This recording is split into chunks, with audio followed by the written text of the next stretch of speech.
Chemistry Valley. Bonjour et bienvenue dans ce nouveau numéro de Chemistry Valley. Dans cet épisode, nous recevons Nathalie Carrasco, chercheuse en chimie atmosphérique au laboratoire Atmosphère, Milieu et Observation Spatiale à l'Université de Versailles-Saint-Quentin en Yvelines, ainsi que présidente de l'ENS Paris-Saclay depuis novembre 2022. Madame Nathalie Carrasco, bonjour. Pouvez-vous nous présenter vos méthodes de travail ainsi que comment vous réalisez vos recherches ? Bonjour. Alors, en fait, dans ma discipline, puisque je suis chimiste, comme vous, mais après en recherche, on se spécialise un peu, on va trouver un domaine d'application. Et moi, c'est la chimie des atmosphères planétaires. Et donc, pour expliquer un petit peu le contexte, quand on fait de la chimie des atmosphères planétaires, il y a 3 grandes méthodes. Il y a ceux qui vont faire de l'observation, donc là, c'est des études plus terrain.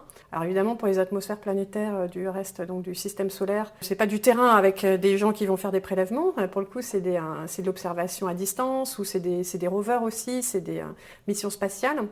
Donc là, on est sur des thématiques vraiment observation, traitement de données d'observation naturelle. Ou bien, on va avoir de la modélisation, où là, on modélise, on rentre toute la science qu'on connaît, on essaie de modéliser ce système et voir si on le comprend et notamment si ça marche avec les observations qu'on fait. Et il y a un troisième axe qui est on appuie à l'ensemble. Le modèle, on met l'ensemble de la science qu'on connaît. Mais en fait, on se rend compte que pour la chimie des atmosphères planétaires, il manque beaucoup de choses. On ne comprend pas du tout tout. On se rend compte qu'il y a plein de choses inexpliquées et du coup, c'est des données fondamentales qui manquent. Et pour compléter et comprendre ces observations et la modélisation des systèmes complexes, eh bien, il y a des manips en labo. Donc vous voyez où je veux en venir. Je vous ai gardé le meilleur pour la fin.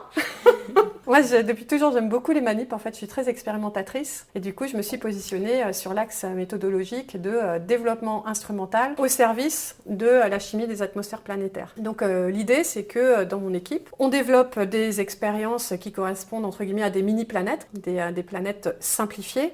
C'est-à-dire qu'on va simuler la chimie plutôt à haute altitude, puisqu'à haute altitude, on va être plus près du rayonnement solaire.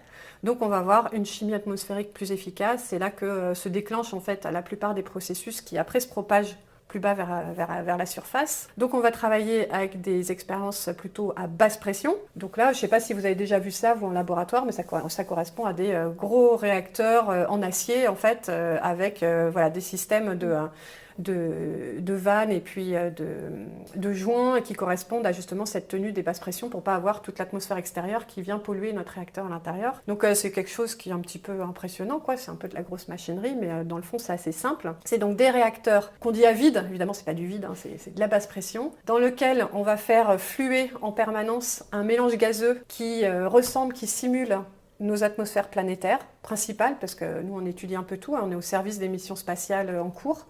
Et du coup, on peut faire des atmosphères type Jupiter, des atmosphères type Titan, des atmosphères type Mars. On peut tout faire, hein, c'est vraiment un outil. Hein, vous m'avez demandé la méthode, donc l'outil c'est celui-là. On fait fluer notre atmosphère principale et là-dessus, on va la faire interagir avec un rayonnement solaire de laboratoire. Et on va du coup étudier les processus chimiques dans toute leur complexité, mais avec une physique ultra simplifiée par rapport à l'atmosphère réelle. Puisque là, on contrôle la dynamique, on n'a pas une dynamique turbulente comme dans une atmosphère.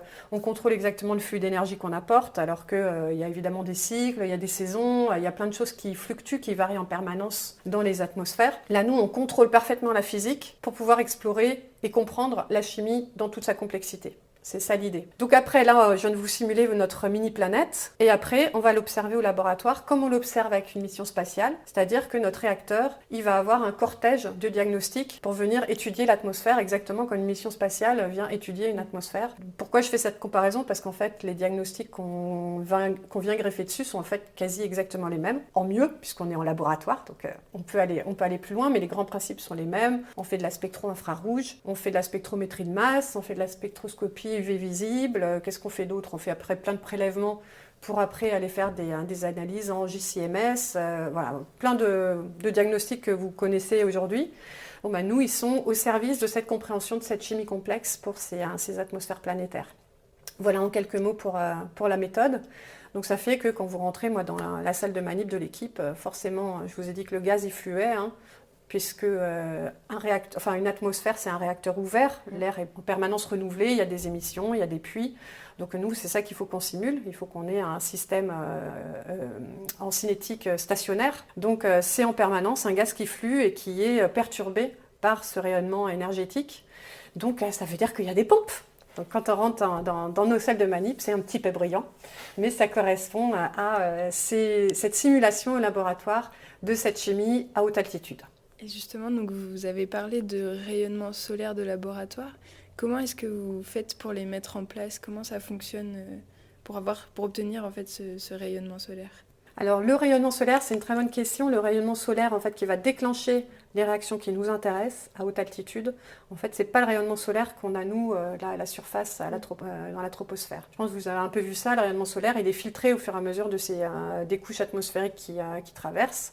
C'est pour ça que typiquement on n'a pas les rayonnements UV les plus énergétiques du spectre solaire, puisque ça a été filtré par la couche d'ozone. Là, c'est exactement la problématique, c'est que nous on veut les rayonnements solaires équivalents au-dessus de la couche d'ozone, mais au laboratoire. Donc on ne peut pas se contenter du flux solaire qui arrive à la surface, il ne nous va pas du tout. Il manque toute la partie UV lointain ultraviolet. En fait, il nous faut des rayonnements en dessous de 300 nanomètres, voire même 200, voire 100 nanomètres, voire en dessous, qui vont être ceux susceptibles de photodissocier les gaz principaux de l'atmosphère. Si ce sont les gaz principaux de l'atmosphère, c'est qu'ils sont relativement inertes, c'est des molécules qui sont considérées comme très stables, l'azote moléculaire, l'oxygène moléculaire.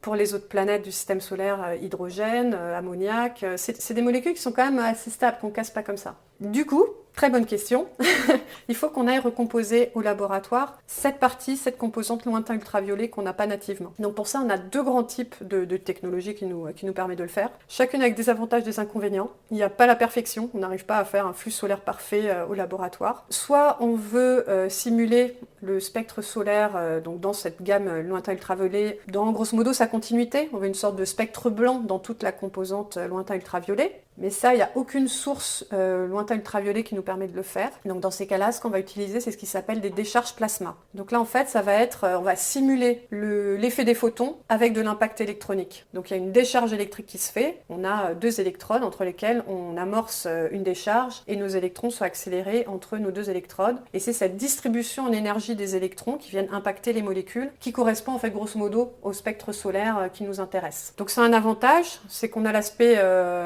spectre entre guillemets continu, on a tous les processus qui vont être amorcés comme dans l'atmosphère, mais il y a un inconvénient, c'est que les processus on les amorce par de l'impact électronique et pas de la photodissociation. Grosso modo, le résultat qualitativement n'est pas si différent, mais si on veut s'intéresser à des processus précis, et notamment au tout premier processus, les processus de photodissociation, savoir exactement quel rapport de branchement on va avoir entre les différents produits, l'impact électronique, c'est pas strictement équivalent. Donc on a un biais quantitatif, même si qualitativement, première approche, on trouve que c'est drôlement bien, c'est très pratique.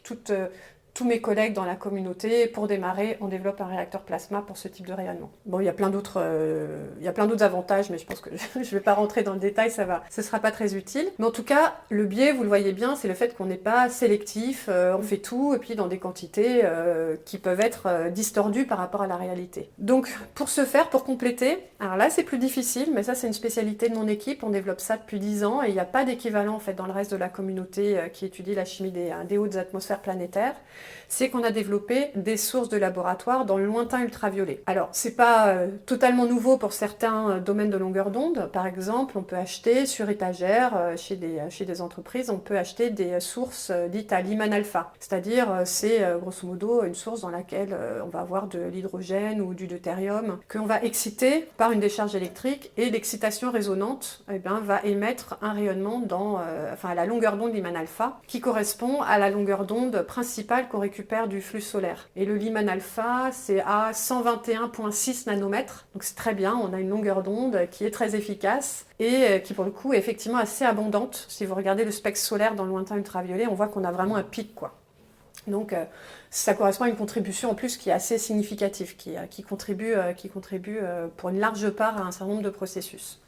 Donc ça on se dit, pratique, on le prend, on l'achète, et puis... Mais vous voyez bien que là par contre on est ultra limité, c'est qu'on va simuler les processus à une longueur d'onde. D'accord, elle est pas mal, mais c'est vraiment pas parfait parce qu'à 121,6, typiquement, on peut pas du tout amorcer des réactions qui pour moi sont extrêmement importantes, très très très importantes, qui vont être notamment l'activation en fait chimique de l'azote moléculaire. L'azote moléculaire, pour moi, pourquoi est-ce qu'il est important? Je vous l'ai peut-être pas dit, mais en fait, moi, je m'intéresse pas à absolument toute la chimie planétaire, même si j'aime beaucoup, j'aime tout. Mais là-dedans, il y a quand même un sous-sujet qui m'intéresse encore plus, c'est comment la chimie des atmosphères planétaires a pu accompagner l'émergence du vivant sur la Terre primitive. Donc c'est vraiment la chimie dite primitive qui accompagne les critères d'habitabilité des planètes. Donc moi ce qui m'intéresse, c'est voir comment la chimie atmosphérique, elle peut faire déjà une chimie finalement organique. Donc une chimie organique dans l'atmosphère qui va permettre de complexifier en fait la matière. Donc partir d'une molécule de carbone très simple qu'on a dans l'atmosphère comme le méthane ou le dioxyde de carbone. Donc vous voyez, un seul carbone sur les molécules. Voir comment la chimie atmosphérique peut en fait faire des molécules plus lourdes avec multiples carbones, quoi, déjà une complexité de chimie organique. Et encore plus intéressant, parce que là, ça n'est que de la chimie du carbone. Or, on sait bien que le vivant, c'est aussi des hétéroatomes. Et notamment, il y a quand même une hypothèse qui aujourd'hui est quand même assez largement répandue, c'est qu'on a quand même un enjeu autour de l'incorporation de l'azote dans la matière organique pour former les briques du vivant. La molécule la plus abondante qui fournit de l'azote, c'est l'azote moléculaire. Or, l'azote moléculaire, il faut absolument des rayonnements très énergétiques. C'est une molécule qui est extrêmement inerte, qui est très solide. Donc, il nous faut des rayonnements énergétiques particulièrement intenses, enfin en tout cas très haut en énergie. Et pour ça, le Lyman alpha ne suffit pas. Donc, il faut même aller chercher des longueurs d'onde encore inférieures. Et là, pour le coup, ça n'existe plus sur étagère.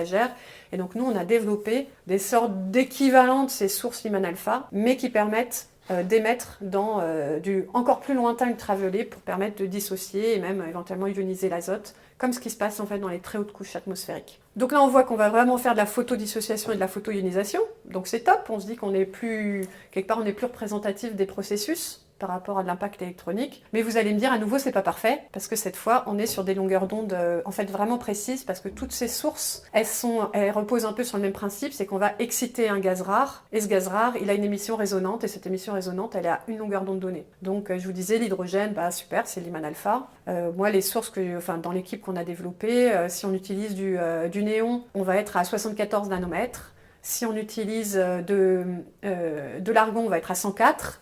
Et si on utilise de l'hélium, on va être à 55. Bon, ben voilà, ça nous fait un peigne de longueur d'onde, c'est mieux que rien, mais vous voyez qu'à nouveau, qu'est-ce qu'on n'a plus? On a des longueurs d'onde, on a de la photodissociation, de la photoionisation, mais pour le coup, on a des longueurs d'onde très sélectives et on n'a plus la composante continue du spectre solaire. Donc, vous voyez qu'on a une combinaison des deux, l'impact électronique pour avoir l'ensemble, ces sources extrêmes UV pour venir faire des processus plus, représentatifs, mais avec une limitation en longueur d'onde. Tout ça, nous, on le fait au labo. Pour aller encore plus loin, qu'est-ce qu'on aimerait? On aimerait avoir toutes les longueurs d'onde en photolyse ou photoiodissociation. On veut tout le spectre anti-UV. Ça, c'est plus possible en laboratoire avec les moyens qu'on a fait. Dans ces cas-là, on postule et on va faire des manips exceptionnelles en fait, sur synchrotron. Là, sur le synchrotron soleil là, qui est au bout du plateau, là, on postule pour avoir du temps. Et donc, quand on est sélectionné, du coup, on peut aller greffer notre expérience et avoir cette fois les rayonnements qui nous manquent par rapport à notre peigne de longueur d'onde que nous, on a pu tester en long, en large, en travers avant au laboratoire. Voilà, pour venir compléter, on vient faire ces campagnes en plus sur le synchrotron. Donc vous voyez que c'est un peu long ma réponse, mais c'est parce que effectivement c'est tout un sujet en fait de pouvoir reproduire au laboratoire ces longueurs d'onde ici du lointain ultraviolet qui amorcent les processus efficaces dans les hautes atmosphères planétaires. C'est tout un sujet. Donc maintenant, je vais vous poser quelques questions qui sont un petit peu plus, qui reviennent un peu plus sur le parcours que vous avez eu en tant que chimiste et maintenant, pour arriver à la présidence de l'ENS Paris-Saclay. Donc j'aurais une première question sur votre métier de chercheur. Est-ce que ça a toujours été une vocation pour vous? Est-ce que c'est quelque chose qui est apparu au fil de vos études? Comment vous est venue cette envie Alors, je ne sais pas pour vous, mais moi, pas du tout. Hein. Moi, j'ai été juste bonne élève à l'école. J'aimais bien les maths, la physique, la chimie. J'ai fait une classe préparatoire. Et puis là, j'étais prise à l'ENS. Et je suis arrivée en me disant, j'aime bien l'enseignement. Moi, à l'époque, les ENS étaient quand même très contenus pour la partie formation et l'enseignement par rapport aux écoles d'ingénieurs. Moi, c'est comme ça que j'ai fait mon choix, en me disant que j'avais envie d'enseigner. Et la recherche, je ne savais pas ce que c'était. Hein. Je n'avais pas un environnement personnel, familial qui m'avait donné quoi que ce soit. Moi, la recherche, c'était un monde abstrait. Je ne savais pas ce que c'était et je ne pensais absolument pas que ça me plairait. Je l'ai découvert à l'ENS, en fait, avec les stages de recherche. C'est en découvrant la vie de labo, où là, j'ai trouvé ça en fait hyper sympa. D'accord. Et en particulier, justement, donc, votre recherche, comme on l'a vu, s'applique à la chimie atmosphérique. Qu'est-ce qui a fait que vous avez choisi ce domaine-là plutôt qu'un autre? Ouais. Alors, je suis arrivée en fait à la chimie atmosphérique avec d'abord donc, cet aspect expérience recherche qui m'a plu, où là j'ai vraiment bien aimé en me disant, bon, bah, maintenant que je sais que j'aime bien la vie d'équipe, la vie de labo, qu'est-ce que c'est que le monde de la recherche. Là, pour le coup, j'ai choisi. J'ai vraiment choisi quelque chose en toute conscience. Je me suis dit que mes compétences de chimiste, j'avais envie de les appliquer à un domaine qui me tenait à cœur. Et pour le coup, à l'époque, et c'est toujours vrai, pour moi, la chimie, j'avais envie de l'appliquer à la chimie de l'environnement. C'était il y a 25 ans, hein, donc c'était pas aussi développé qu'aujourd'hui. Aujourd'hui, ça vous paraît peut-être une évidence, mais il y a 25 ans, ça l'était moins. C'était pas proposé à l'UNS, mais pour le coup, ce qui était super, c'est que l'UNS, elle a été à l'écoute. Ils m'ont accompagnée, ils m'ont autorisé en fait à explorer d'autres choses. Ils ont dit il n'y a pas de souci, on validera si c'est ce que tu veux faire et qu'il y a le mot chimie, ça ira. Et donc j'ai fait en fait la tournée des popotes. Hein. Je savais rien moi, la chimie de l'environnement de plus, je savais juste je voulais le faire. Donc j'avais plusieurs mots clés en tête. Je savais pas si je connaissais pas. Je me disais bon, là, ça peut être la chimie de l'eau, ça peut être la chimie du sol, ça peut être la chimie de l'air. Moi j'avais envisagé toutes les possibilités. Et j'ai en fait fait mes recherches de laboratoire et du coup rencontré des gens en fait. J'ai rencontré des chercheurs, des chercheuses pour qu'ils me parlent de ce qu'ils faisaient et que voir si ça matchait, quoi, si je m'y projetais, si je m'y voyais bien. Et en fait, ça a été une rencontre comme ça arrive beaucoup dans la vie en fait. C'est une espèce d'adéquation entre l'idée qu'on s'en fait et puis après les rencontres avec les gens. Et là où ça s'est le mieux passé, là où je me suis dit oh mais j'adore, j'ai envie d'y passer 3 ans, c'est quand j'ai rencontré en fait mon futur directeur de thèse. Et c'était un gars hyper sympa. Vraiment très gentil, rigolo comme tout. Voilà, j'avais passé un bon moment à parler chimie atmosphérique avec lui. Pour l'anecdote, il n'était pas du tout intimidant, alors que voilà, moi j'arrivais en sachant pas, en étant vraiment intimidée, je connaissais personne, je connaissais pas la discipline. Il m'a mis très à l'aise. C'était voilà. Physiquement, il était déjà assez petit. Un peu très lutin en fait. Il était très grisonnant, il avait une barbichette, il avait une voix aiguë et il avait un rire qui était charmant quoi. Il avait un rire aigu qui déclenchait spontanément. Je me dis oh mais je vais adorer ces 3 années de recherche, ça va être une bonne ambiance. Donc c'est ça où je me suis dit bon, il me propose de la chimie atmosphérique, il est sympa, ça peut le faire. Donc après par contre je lui ai dit mais vous savez, moi je sais pas ce que c'est la chimie de l'environnement. Il me dit j'en fais mon affaire, faut que tu t'inscrives à ce M2 là quoi. Et donc c'est comme ça que je suis arrivée au M2 et qu'après on a construit le projet de thèse avec une CDSN pour que je puisse construire le projet dans ce domaine-là. D'accord. Mais là, du coup, je suis arrivée qu'à la chimie atmosphérique et que j'étais sur la qualité de l'air, en fait. Alors qu'aujourd'hui, je ne fais plus de la qualité de l'air. Donc là, qu'est-ce qui s'est passé ? C'est un autre hasard de la vie. En fait, ce qui s'est passé, c'est qu'à la fin de ma thèse, il y a eu un événement, en dehors de moi, que c'était en 2005, et qu'en 2005, ça a été l'arrivée de la mission spatiale Cassini autour de Saturne et qui a révélé en fait qu'il y avait une chimie que personne ne comprenait. Donc ils se sont rendus compte qu'ils avaient besoin de chimistes et du coup il y avait tout simplement des propositions. Et moi, j'étais en fin de thèse. Pour vous dire aussi, bon contexte personnel, c'est que moi, à ce moment-là, j'ai eu un bébé. Donc, j'étais pas très mobile en plus géographiquement. Et j'adorais la recherche, j'avais envie de rester dans le domaine. Donc, vous avez entendu que grosso modo, pour la recherche, il faut montrer qu'on est agile, qu'on est flexible, tout ça, tout ça. Donc, moi, j'ai adapté comme je pouvais. Alors, j'ai fait ce que j'ai pu.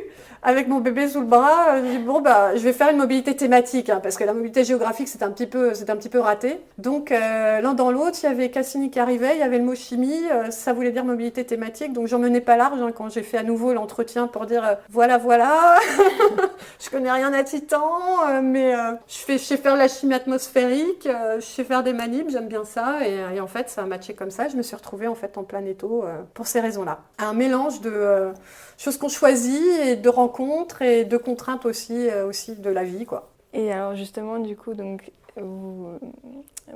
ça c'est pour donc, ce qui est votre aspect de chercheuse en chimie.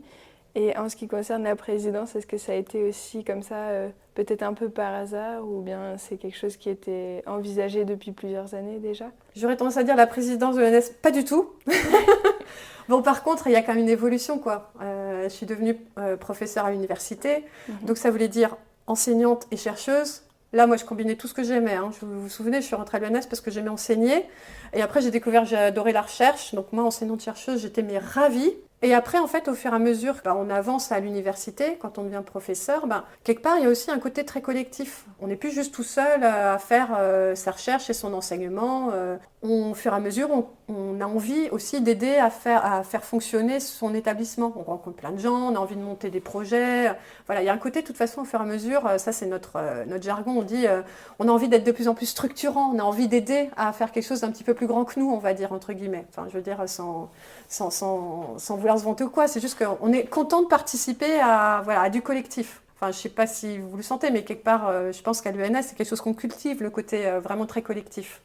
Bon, ça, moi, je l'avais en moi aussi, et du coup, au fur et à mesure, construire des choses avec les autres, prendre des responsabilités à l'université pour faire fonctionner l'université, en fait, j'aimais bien ça. J'aimais bien travailler avec d'autres gens un peu complémentaires, voilà. Donc, de toute façon, moi, j'étais vraiment sur les 3 axes, quoi. J'étais vraiment, entre guillemets, très équilibrée entre très enseignante, très chercheuse et aussi très collective. Et au fur et à mesure, du coup, j'avais pris pas mal de responsabilités, on va dire administratives. J'étais directrice d'une graduate school à l'université Paris-Saclay. Donc, vous voyez, ça me plaisait bien, quoi. Mais présidence, j'y avais pas pensé. J'en étais à peu près là de ma carrière en me disant j'aime tout, j'adore, c'est super. Et en fait, ce qui s'est passé, c'est que, pour vous dire les choses très concrètement, Pierre-Paul Zaliot, l'ancien président de l'ENS, au moment, un petit peu avant de partir, il a vraiment réfléchi à faire attention à qui prendrait sa suite après. Du coup, j'imagine qu'il a contacté un certain nombre de personnes pour dire « je pars, mon mandat est fini, est-ce que ça vous intéresserait ?» Moi, j'étais déjà au conseil scientifique de l'ENS, donc je suivais les évolutions de l'école. Vous savez que je suis une ancienne de l'école, donc moi, je suivais les évolutions de l'école. Je trouvais ça super, ce que devenait l'école ici, dans le contexte Paris-Saclay et tout. Je trouvais vraiment que c'était un très beau projet. Donc, il se trouve que quand il m'en a parlé, moi, j'y ai pas réfléchi si longtemps que ça, en fait. Je me suis dit que ça me plaisait énormément comme projet, effectivement, de revenir à l'école, au service de l'école, avec ses compétences au fur et à mesure d'enseignante-chercheuse qui connaît bien ce contexte de l'université Paris-Saclay pour pouvoir accompagner, entre guillemets, mon école et ses projets dans ce contexte-là pour pouvoir aussi contribuer comme ça à cette évolution de l'école. J'y suis allée assez vite, mais encore une fois, c'est aussi des rencontres. Il y a des petits déclencheurs qui font qu'on se lance dans des aventures sans forcément les avoir préméditées longtemps à l'avance. Faut pas hésiter. Et j'imagine en plus qu'il y avait un attachement peut-être déjà à cette école et que justement le fait de pouvoir revenir travailler au sein de cette école apportait quelque chose de plutôt positif également. Mais complètement. Ce que je disais, ça faisait peut-être 3 ans que j'étais au conseil scientifique de l'école. Et que pour moi, ça avait été un petit peu un choc de voir à quel point l'école, elle avait évolué en bien. Enfin, j'ai adoré, moi, mes années à l'ENS Cachan, c'était super. Mais là, voir qu'elle est venue dans ce nouveau contexte ici, sur le campus, à l'Université Paris-Saclay, qu'il y a tous ces projets, tous ces développements, moi, je trouve que c'est une très, très belle dynamique pour l'école. Donc, moi, j'étais devenue très Université Paris-Saclay, puisque j'étais professeure, en fait, à l'université de Versailles-Saint-Quentin, qui co-construit Paris-Saclay. Donc moi, j'étais directrice de la Graduate School. Vous voyez, j'étais très dans la construction de Paris-Saclay. Donc voir que je pouvais venir aider justement à accompagner mon école dans ce nouvel environnement, ouais, je trouvais ça génial. Et à l'heure actuelle, justement, est-ce que vous avez toujours la possibilité de mener des recherches en parallèle de la présidence de l'ENS ou c'est quelque chose que vous avez dû laisser peut-être un petit peu plus de côté ? Alors j'ai beaucoup réfléchi puisque pour le coup j'aime vraiment beaucoup, et il faut se connaître, il faut être en accord avec soi-même sinon on est malheureux. Moi j'aime vraiment beaucoup la recherche, je le sais, donc je voulais pas y renoncer, c'était pas possible. Donc j'ai pensé dès le début, j'en ai discuté avec Pierre-Paul Zaliot, j'en ai discuté avec un certain nombre de personnes aussi autour de moi avec des fonctions de direction un peu comparables. Et donc moi il fallait que j'anticipe, que je vois si je pouvais endosser cette responsabilité-là, en restant chercheuse, parce que c'était sine qua non, quoi. Pour moi, c'était absolument... Enfin, j'en ai besoin. Et donc, pour le coup, la réponse était plutôt positive. J'ai compris qu'il fallait que je réduise la voilure, qu'il fallait que je sois quand même raisonnable. Typiquement, quand on est chercheuse, on a tendance à voyager pas mal, par exemple, aller en pas mal de congrès. Ça, aujourd'hui, je me suis dit, non, ce temps-là, je le mets au service de l'école. Je suis vraiment, pour le coup, ce temps de représentation, il est pour l'école. Par contre, je reste chercheuse, c'est hyper organisé, c'est ça qui me permet de le tenir. C'est que très concrètement, je suis 1 jour par semaine chercheuse, je suis 4 jours par semaine présidente et je suis 1 jour par semaine Nathalie au labo. Où je vais voir mon équipe, où je vais alors là, les manips, je les fais moi au quotidien. Hein. Vous savez ce que c'est des manips, il faut être un peu dessus, un peu longtemps. Donc moi, 1 jour par semaine, je ne peux pas mener une campagne moi-même. Mais par contre, 1 jour par semaine, je peux faire toute la supervision scientifique, discuter avec mon équipe, discuter avec l'ingénieur de recherche avec lequel je travaille pour les développements expérimentaux qu'on a besoin de faire, avec les doctorants de l'équipe et les postdoctorants de l'équipe pour leurs projets, voir comment les accompagner, discuter avec eux. Donc ça, cette supervision et cette activité de recherche, je la maintiens. Mais parce que je l'ai vraiment anticipé avant et cadré pour me permettre de le rester. Donc j'ai dû réfléchir forcément à comment j'allais faire, mais je le fais et je m'y tiens. Et entre guillemets, je ne dirais pas que le plus difficile est passé, mais je l'ai fait dès le début. Alors que la prise de poste, je suis arrivée le 21 novembre, un peu du jour au lendemain. Et dès le 21 novembre, j'étais 1 jour par semaine au laboratoire parce que j'y avais réfléchi en avance. Donc j'étais un peu submergée, hein. Je ne vous dirais pas que c'était facile au début, j'ai un peu découvert le métier et il y avait beaucoup de choses à apprendre, mais malgré tout je restais 1 jour par semaine chercheuse et l'équilibre me va bien. Un bel équilibre. Et est-ce que peut-être justement ce nouveau poste vous a permis de changer d'une certaine manière le regard que vous pouviez porter sur la recherche ? Est-ce que mon nouveau poste me change le regard sur la recherche ? Pas vraiment.